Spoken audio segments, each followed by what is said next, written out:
So something that almost slipped my mind was the scariest moment in my porn addiction.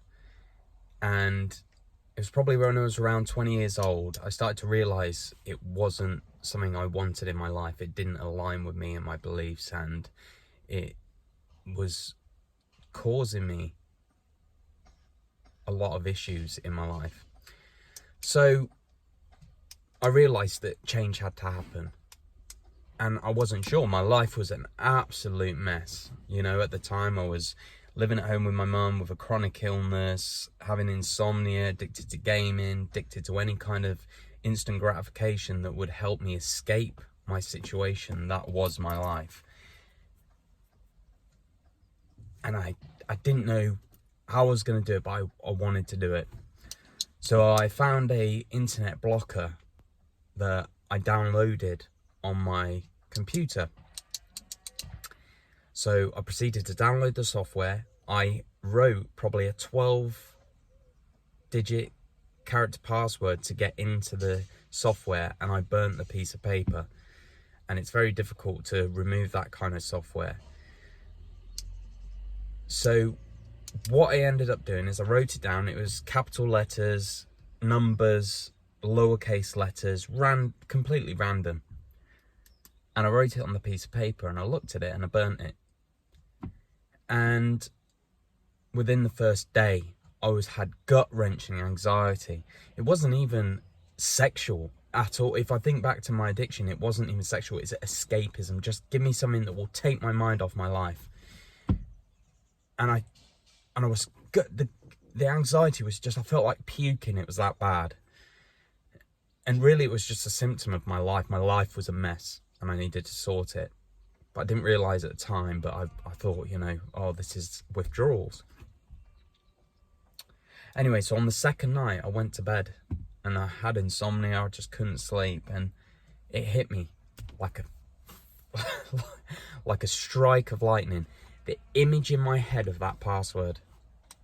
And I woke up in the middle of the night, got on my computer, entered what I remembered in my dream into that, you know, blocking software, and it opened up. And I was terrified. I felt completely out of control of my life. I was like, I don't even feel like I feel like my body, my mind is controlled. It's like my brain's someone else's. Like I have no control. Here I am in the middle of the night, remembering a randomized password to get into this software to look at porn. And I just remember that moment being just terrified that this was it. I had no control. I was trying. I had gut-wrenching anxiety. My life was a mess. And here I am. I can't even make a password and burn it because my brain will remember it. How am I going to be free of this?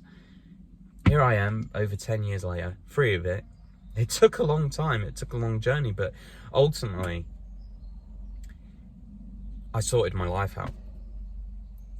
That's what it came down to, is what in life are you trying to avoid? I was trying to avoid the fact that I was a recluse addict gamer with no outside influences, no friends, no partner, living at home with my mum who had mental health issues. I couldn't support myself. I'd never had a job. This long list, there's a long list. I was thinking, how the hell am I going to overcome this? How am I going to achieve that? It just feels too big. It feels out of reach. I can't even imagine having a normal life. But what I started to realize, it was the small things compounding over time that made the big difference. You don't need something massive. You know, eating right, going to bed at the right times every night, going to bed early, not consuming toxic media, getting rid of social media. Slowly but surely, these little changes that I made, not always 100% religiously, but over time compounded into the big change I needed to have the confidence to go out into the world and change my life. It can feel so powerless and so demoralizing when you're in that rut, in that deep hole, but you can't look too far ahead of yourself because it will only increase your anxiety. You've got to look just one step in front of you. I'll make today the best day I can. I'll lay one brick today, and in a year from now, you'll look back and you'll have built a house. Take baby steps. If you're in the position I was in, where you were heavily addicted to all sorts of instant gratification to try and avoid your life, you got to love yourself and realize you didn't get here overnight. It's not going to take overnight to fix it.